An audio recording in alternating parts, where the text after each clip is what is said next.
रामायण की कथा में केवट प्रसंग अत्यंत भावनात्मक और भक्तिभाव से परिपूर्ण है। ये प्रसंग भगवान श्रीराम के वनवास के प्रारंभिक दिनों का है, जब वे माता सीता और भाई लक्ष्मण के साथ अयोध्या छोड़कर वन की ओर जा रहे थे। जब भगवान श्रीराम, माता सीता और लक्ष्मण चित्रकूट की ओर जा रहे थे, तो उन्हें गंगा नदी पार करनी थी। गंगा के तट पर केवट नाम का नाविक रहता था, जो नाव चलाकर यात्रियों को नदी के पार पहुंचाया करता था। श्रीराम ने केवट को बुलवाया कि वो उन्हें नाव से पार करा दे। केवट आया, लेकिन उसने तुरंत नाव चढ़ाने से इनकार कर दिया।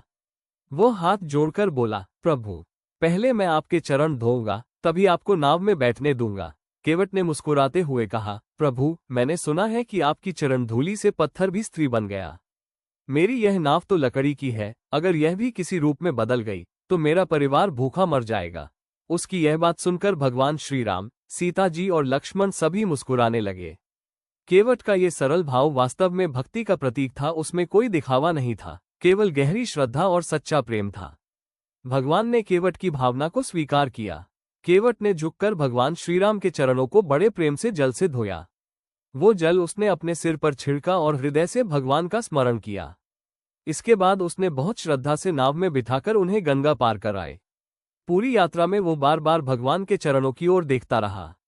जब गंगा पार हो गई तो श्रीराम ने उसे पारिश्रमिक देने की इच्छा जताई, लेकिन केवट ने विनम्रता से कहा, प्रभु, जब नाई नाई का काम करता है तो वह दूसरे नाई से कुछ नहीं लेता।